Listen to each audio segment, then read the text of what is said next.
Hello and welcome to the NESN Soccer Show. I'm Mark. You're Marcus. You look like you're ready for Christmas. I am. What do you want for Christmas, Marcus? I don't know. I tell you what I want. I want you to be U.S. soccer president. That's what I would like. I think I'm technically eligible, but nobody nominated me. Yeah? That's on me. I guess it should have been me, right? I need 3 letters. Didn't even have one. Where were you on that one? That's a swing and a miss by us. I would like a time machine to go back in time to, I think it was October or something when the U.S. failed to qualify, and just to maybe prepare myself a little better for what that night was going to be like. And then I'd fix a couple other things that also happened in the past. But well, you know, can't control that. It's in the past, but we can enjoy ourselves on this show. Yes, we can. Christmas episode. You got the hat. You can see the Christmas tree. Yep. We're good. We're good to go. So let's get right into it. Gotta talk MLS expansion. We got half of what we expected. It's supposed to be 2 teams. We only got 1. But Nashville has been awarded a team. There's plans for a stadium. Pretty good sports city. They have the Predators, NHL, and the Titans. And they love NFL. them down there. And the fan base is really strong for those teams. They also, the state of Tennessee, obviously, like you look at the colleges, Tennessee football and basketball, and then also Vanderbilt is in Nashville. So a lot of sports going on down there. I think it's a good pick. There's also a lot of food, a lot of music. That's right, party scene. Yeah, but you know, could MLS get lost in that mix of all those entertainment options and things to do out and about in Nashville? I'll tell you what, I'm more likely to fly to Nashville and go to a Revolution versus Nashville Strikers game. We don't know the team name yet, but than I am to go down to Foxborough. Or I guess I'd be more excited about doing that than going to Foxborough. You're saying Nashville's a better night out than Patriot Place? Yeah. Okay. It's a cool destination city. It's obviously not the same, but I kind of think about how people do go to Nashville to see like their NHL team or maybe their NFL team in an away environment, and it's like almost the closest thing MLS has to like how the NHL has a team in Las Vegas now, and they have a destination location for their teams. And I do think that the city will get behind the team in a very strong way. Yeah, I mean, it's tough to what they have are they have an excited fan base. I wouldn't call them a city full of rabid soccer fans, but you know, I think when something's new and something's coming to an up and coming city like Nashville, people will always kind of jump on it and gravitate towards it. And their stadium's only going to be 27,500, so you know, they could fill that a bunch of times over with the population of Nashville. But up here in Boston, we're kind of set in our ways, and we just do the things that we do, and that's how it is. It's tough to change our habits here. So yeah, I'm interested to see what it's going to look like in Nashville, because there's not a lot of soccer history, or at least recent soccer history there. Right. Well, it makes a lot of sense because, I mean, we have it down here that the owners, and I guess it always comes back to have a lot of money, and they're a good ownership group to go with. So that makes you think that even like that the team will have a very strong beginning and start to their franchise. And even though it's the 4th smallest media market in MLS, and something like in the low 30s across the United States, I think that we'll still see the passion. We'll still see a lot of sold out games, and a lot of fans coming and attending the games. And there's no NBA, there's no Major League Baseball. So especially, I mean, right now with the MLS season, during the time that it is, this will be the only game in town. You're right. For most of their season, most of the time. So it's kind of I mean, you said it here, a no-brainer. Yeah, you know, we're trying to list what cons there could be and what could go wrong there. I don't know. They check all the boxes that MLS wants. New stadium, check. Rich owners, check. Fans waiting for a team and willing to show up at events, with scarves. I don't know how they have the scarves made before the team is out, but they have their scarves and they have chants for when the commissioner comes in and says, "You've got the team." Check. So they've got everything that MLS wants in a city. As for the media market size, it's the fourth smallest, but I wouldn't get too caught up on that because among the larger media markets, and we're talking about New York, LA, Chicago, teams have had lots of MLS teams have had a lot of trouble breaking into those, building audiences there. It's almost easier to break into the small market. Right, where there's less competition in the team. So small pond. Yeah, it's there's not a lot going against Nashville, at least now. I think the key will be to just build the stadium as soon as possible. MLS right now will have 23 teams next season, so they want to get that even number back up to an even number team. So there's talk about Nashville starting in 2020. It's now going into 2018. You can build a stadium in 2 years, right? Maybe. I mean, the stadium doesn't even concern me that much because they do have two options. They have an NFL stadium, which, I mean, I know MLS probably hates that, but there's also Vanderbilt Stadium, which is just under 40,000 people. So, I mean, you can take on either of those spots probably. Yeah, maybe for a season. Yeah, one season, or even like an Atlanta United situation where they were at Georgia Tech for like half a season. Right. And then they had their opening like halfway through the season. A little odd, but it really doesn't make a difference. But let's examine why there were supposed to be two teams that were announced for expansion, and they only announced Nashville. A lot of different cities in the running. We've heard about Sacramento and Cincinnati and Detroit, among others. Why do they only pick one? Why even like put it out there that they want two? I don't know. It was supposed to be two. Yeah. We were expecting two.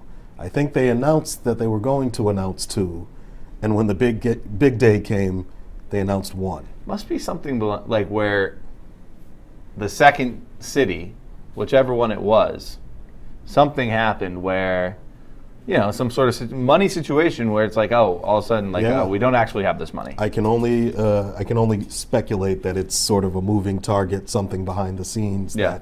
That MLS put out a statement saying that they will announce the second team in early 2018, which could be as soon as, not next week, but the week after next. Maybe it might have to wait until April, March. I'm not sure. It might have something to do with the Miami team that David Beckham has been trying to organize for the last, I don't know, half decade now, or last few years. They've had a number of hurdles. I really don't know why. We were expecting two, only got one, and that's why we're only talking about Nashville today.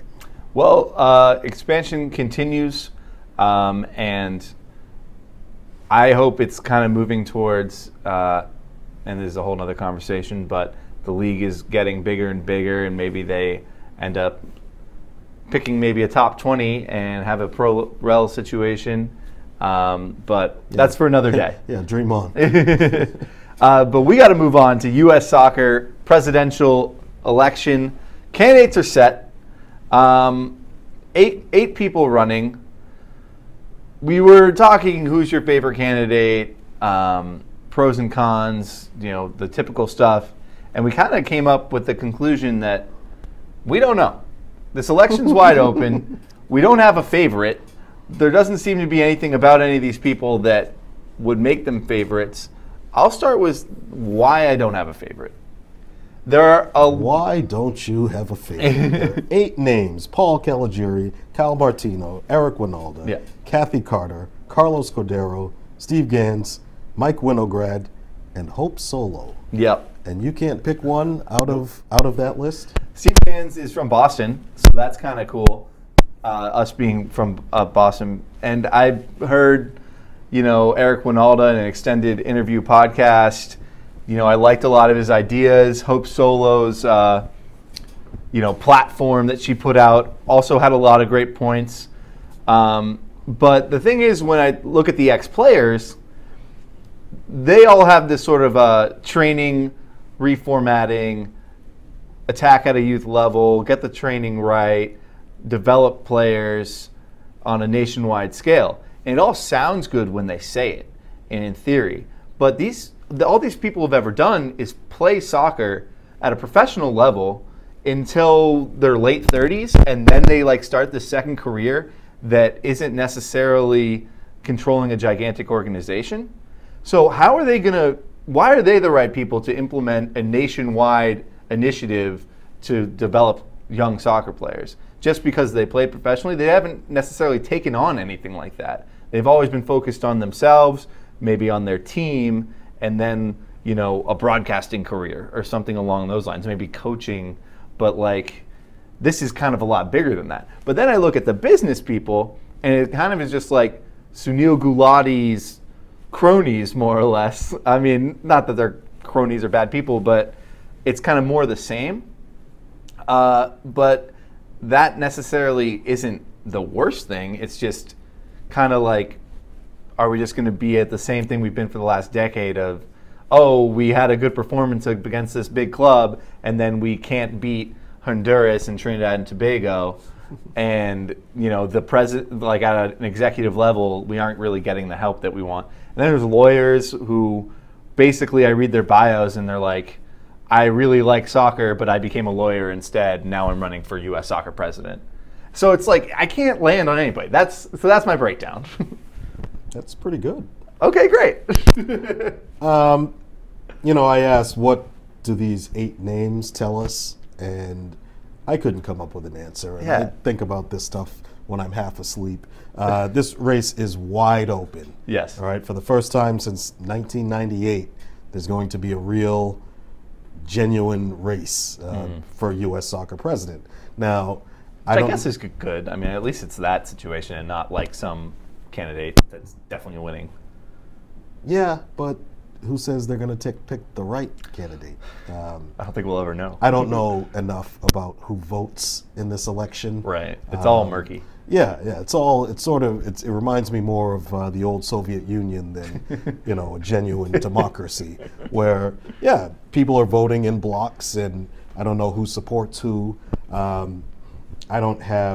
think anytime I've been asked on this show who I like or what I would like the U.S. soccer president to see, I don't really know.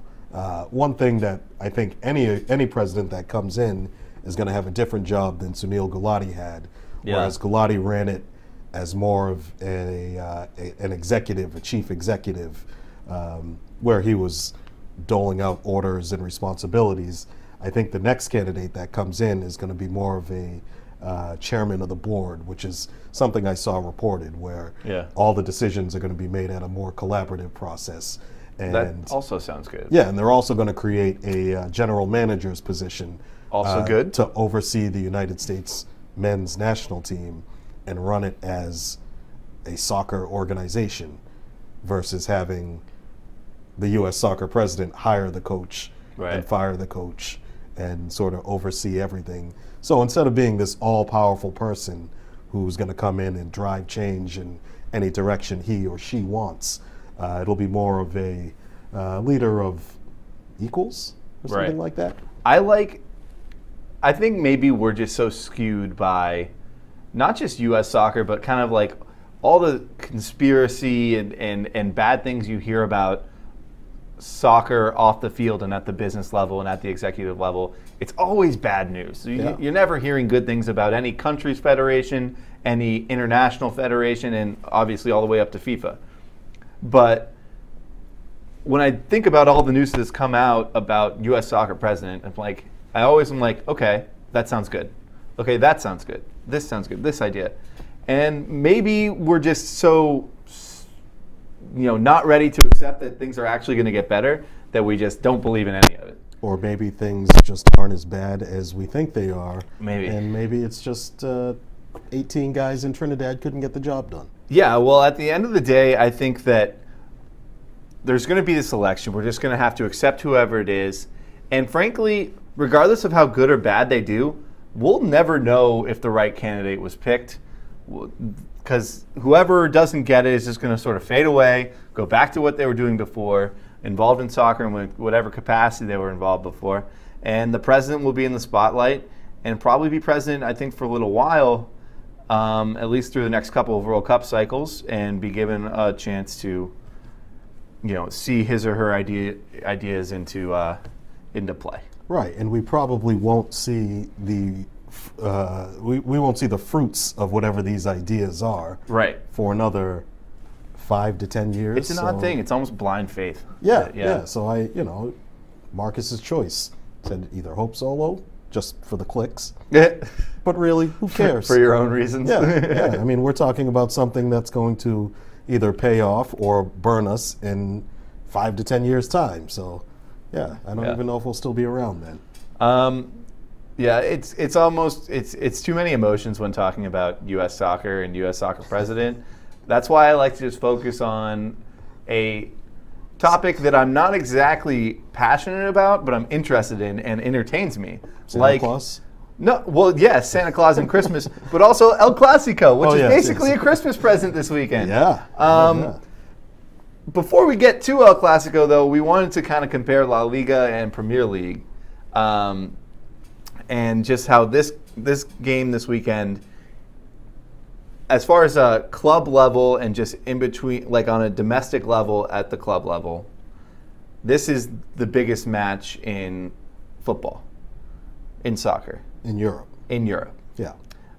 What you could then say is the world, as far as a worldwide audience. Okay. And so we say that, understanding, yes, this is bigger than Man United versus Man City. This is bigger than any Italian or German match. And certainly any French match. Why is this the biggest match? I think, well, first of all, they're playing this game at 7 o'clock in the morning. But for a good reason. Right. It's so they can have the largest possible audience in Asia. The last time the teams played, the kickoffs were at 2:45 Eastern, and I think they kicked off after 2 a.m. in countries like Indonesia and Vietnam. La Liga chiefs want those audiences to be able to watch in prime time. It'll be around lunchtime in Europe. And first thing in the morning on the East Coast. Right. I feel for those of us on the, those Americans on the West Coast who have to, would that be a 4 a.m. kickoff or something like that? Yeah, I feel like they're going to lose that LA audience. Just stay out for a couple more hours. It'll be an end of the night kind of thing. But the Premier League's head start in terms of attracting international audience and building up their fan base. Premier League was probably 5 to 10 years ahead of any of the other German league or any of the other European leagues when it came to reaching out and building their brand overseas and in other countries. So, the other leagues are playing catch up. Now, Barcelona versus Real Madrid is something that this isn't your ordinary La Liga game. Right. Because in Latin America, a lot of the fans there also either support Barcelona or Real Madrid. Yeah. So these clubs sort of transcend their own national boundaries. And so it's a huge game globally because in the Western Hemisphere, there's still have to be at least another 100 million fans of Barcelona or Real Madrid. Yeah. And it's also in the United States a major game. They'll be talking about it on Univision for 30 minutes, pregame show. And that's something that the Premier League can't really compare with in terms of their international audience. Once you get past Barcelona and Real Madrid, will that translate to Atletico Madrid getting more fans, or Valencia, or Real Betis, or Sevilla? Not necessarily. I don't think so. I see this kind of just as a one-off where they want their main product to be on for as many people as possible, and then La Liga will go back to being La Liga, and the Premier League your shots. will be Choose your battles. Yeah. They're taking a shot, but I don't think it's part of a sustained campaign to really take on the Premier League and topple them. At least not this year. I will be interested in seeing, because we had Man United versus Man City last weekend or 2 weekends ago. Yeah. That was, and they're 1 and 2 in the Premier League, or at least they were at the time of the match. Yeah. And I'll be very interested to see the ratings of that match in the United States compared to this match. And you kind of have to combine the Spanish language channels and just put the ratings all together. But I assume that El Clasico will blow it out of the water. I would disagree. You don't think so? Yeah, well, this will be on BEANE Sports in the United States. But then you can also watch on Univision, no? I think you can. No. BEANE Sports has English and Spanish. Oh, crap, that's right. Yeah, so it won't be, it's not comparing apples to apples. NBC has a larger distribution network. So I thought it was going to be on Univision. So, all right, but let's get to the match itself. Saturday, 7 a.m. at Real Madrid. Barcelona #1 or in first place in La Liga. Real Madrid in fourth. They've had a lot of other matches occupying their time. Had to deal with Tottenham in their Champions League and just a lot of things drawing their attention off of La Liga. Maybe now they reset and get a big win here and get back in the race for La Liga title. Yeah, I see the 11-point gap between them, and I say, no, it's probably over. But oh, come on, it could be an 8-point gap by 9 o'clock on Saturday. Well, that's the thing. It could be an 8-point gap, and Real Madrid also has one game more to play than Barcelona, so that could be a 5-point gap, making the La Liga title race pretty interesting for the second half of the season. Since Real Madrid really, they really handled Barcelona at the beginning of the season, and that was in the Spanish Super Cup, right? Yeah. I think back then Barcelona were still reeling from Neymar's departure and all the kind of instability that surrounded that transfer, and they've really, settled and tightened things up since then. Real Madrid, I think they were still kind of high flying after that Champions League triumph. They were, just became the first team to go back-to-back in the Champions League era. But they've really struggled since then. Part of that was Ronaldo's ban and Bale's injury, things we've talked about before on the show. But, having just won the Club World Cup, Real Madrid might have this bounce by then. And then there's the return of, this bad blood that exists between the teams. Real Madrid wanted a guard of honor. They wanted Barcelona to clap them onto the field as they entered at the Bernabeu. Barcelona said no, not a chance. Real Madrid just retained their world championship on last week. Was that Saturday or something? Saturday. That was Saturday, yeah. And Barcelona's saying, no, we're not bowing down to you, not this time. That's it's so, I don't want to say petty, but it's just kind of like, we don't care how much you've won in the last 2 years. Yeah. We're going to go into your house and beat you and push our lead in La Liga. But something that may help them is Ronaldo's kind of battling an injury. Yeah. And we said as much as we could that we want to stay away from the Messi versus Ronaldo. Because it seems like we're always talking about it. Yeah. It's a cliche. There are 22 players on the field. There have been matches between these two teams that didn't involve Messi or Ronaldo due to injury or suspension or whatever, in this era, and it's still just as big. Yeah. But he's one of the best players, so it's a huge thing as far as the actual game. Yeah, Cristiano Ronaldo suffered some sort of calf, we can call it a niggle, in the Club World Cup final. Mm-hmm. I don't know if it was a strain, but he missed the full group practice twice this week, which should give everybody in Madrid a heart palpitation. I assume if he can walk Saturday morning, he'll play. But, it'll be something to watch because Cristiano Ronaldo is not 22 years old anymore. Nope. He's been working out with the physical therapists and, Real Madrid's doctors trying to get over that little muscle problem. But it's something that I wouldn't be shocked if it kind of flared up during the game and slowed him down a little bit. Elsewhere, Sergio Ramos, he's coming back from suspension. He's Real Madrid's captain and leader at the back. For Barcelona, they're saying everybody's they don't have any major new fitness doubts or anything like that. But who's going to play at center back is what that's what I'm really watching. Javier Mascherano, there's talk of him playing. He's been great for a decade for Barcelona. He's only played 6 games this season. There was talk of Thomas Vermaelen playing, who I forgot he was still at the club. He hasn't played enough. So, yeah, it should be interesting between Ronaldo and Barcelona's questions at the back. But let's pick a winner. Let's do some predictions. I predict, first of all, that Ronaldo will play, and my reason is they're about to go on their winter break, albeit it's not very long. But Barcelona or Real Madrid doesn't come back. They play a Copa del Rey match versus a very easy opponent. Then they begin their La Liga set on January 7th.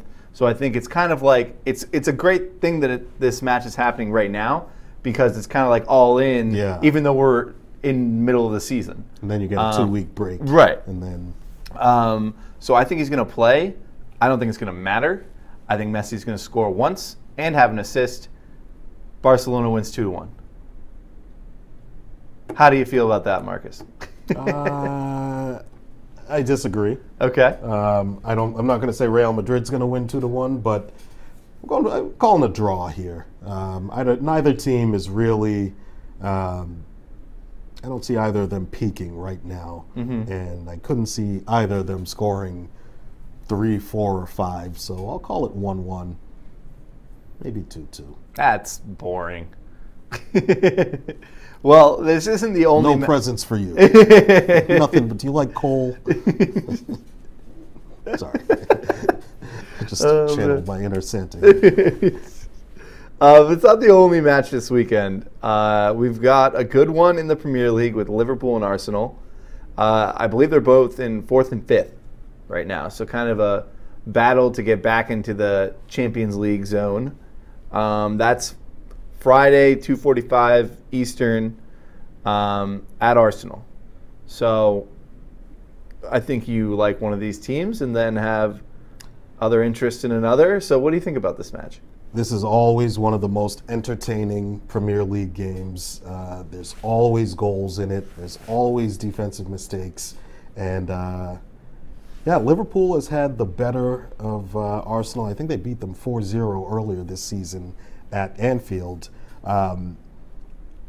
Somebody in the building asked me what I thought about it earlier, and I said I can't give an unbiased answer.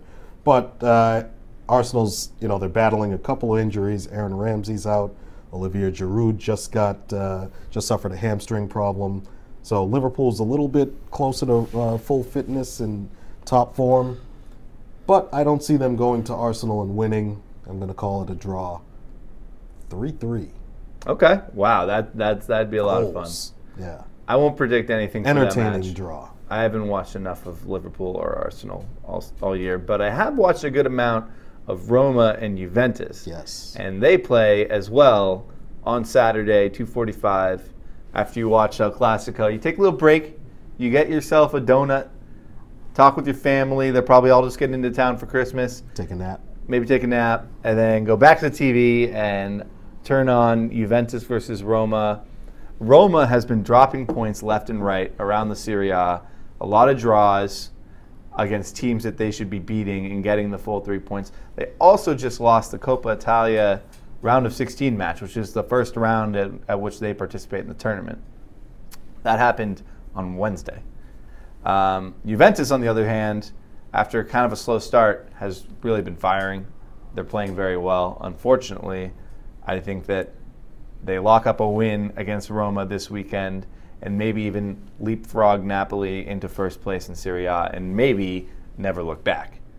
But if Roma can pull a rabbit out of their hat and give the people of Rome a Christmas present, which they are desperately in need of. I don't know if you saw their tree. No. Oh my gosh. In the Vatican City, the tree is like a Charlie Brown tree. It's the citizens of Rome are up in arms about it, and they feel internationally embarrassed by the whole situation. But if they can win this match, the Serie A suddenly tightens up a lot at the top. It's still tight as it is, only 4 points. Are they heading to winter break after this weekend, or is there this is also a winter break situation. Great game to end the first half of the season on. So it's kind of it's not like desperation or anything for either club, but just a lot of jockeying going on in a tight Serie A. Very interesting to watch, and a lot of great matches kind of week in and week out now in the Serie A. Yeah, the top 4, 5, 6 are all. All seems like they have, at least an outside shot of knocking off Juventus this season. Hopefully, which until they won't happen until they take off. Right. Which I like. It's just kind of the classic. I look at the match and I look at where everybody else is and where Juventus. It's the classic, like, okay, now we go. Yeah. And they just kind of take off with it. But yeah, that does it for the other matches of the weekend. You got anything else? You got a final word for us? I do not. Do you? I do. I got Billy Beane, the Oakland A's general manager. I think he's like chief executive of player personnel, whatever title it is. He's the general manager of the club or of the team. Has joined an ownership group that has bought up Barnsley FC in England. Barnsley is currently in 14th in the championship. Long way to go to get into the Premier League, but I'm sure that's the whole idea. But yeah, I don't know. Kind of an interesting thing. I think you mentioned that he had been involved in different rumblings in Europe. He was with a Dutch team as of a few years ago, and I want to say it's AS Alkmaar, but don't quote me on it. He became one of their directors, which I think this is different because he's now going to have an ownership stake versus being an employee. Very odd. I mean, he's not making player decisions. No. I think he's getting to that point where, Billy Beane's been involved in soccer for at least 5 years. Right. He's been involved in sports for longer than that. But almost every team in Europe is looking for a way to use analytics to their benefit, and get a leg up. They're definitely farther behind American professional teams in that respect, because in terms of scouting and training and development, a lot of it was just sort of the manager's eye or the scout's eye. Yeah. And now they're trying to get away from that and use data more in order to improve their own performance. So Billy Beane's been either at the forefront or near the forefront of that in soccer in recent years. So this is him just sort of taking on an increasing level of ownership in the. I don't want to get into that whole conversation about using data in sports, because I kind of have mixed feelings about it. But I will say Billy Beane obviously comes from baseball and is a big part of data in sports. But baseball has more stats, and before they even got into advanced analytics, has more stats than any other sport I can think of. And when you talk about soccer, it's so free-flowing and open, and there's no stoppages, and there's no sort of set things that happen, except for very few and seldom, like that. The stats just, I can't imagine a way you can like truly effectively just be basing your team and player decisions off of numbers of games that have taken place. Anyway, we don't have to get into the whole thing, because we could really talk for a while about that. I think the Germans would disagree. They just built a new $200 million training center that's devoted towards using stats and data to improving their own see how it works out for them. Yeah, I'm sure. They'll win the World Cup on penalty kicks. All right, well, thanks for joining us. We ripped through a lot of topics there. And what? I said we did. We did, yeah. Enjoy the El Clasico. Don't get too stressed about U.S. soccer president, because at the end of the day, there's a lot more people involved than just that one person. And I guess we're taking a winter break. We are taking a winter break, yeah. But we'll be back in the new year. Happy New Year. Yeah. Merry Christmas. Merry Christmas. All the holidays. Happy Hanukkah. Happy Kwanzaa. Yeah. And all right. Enjoy your soccer.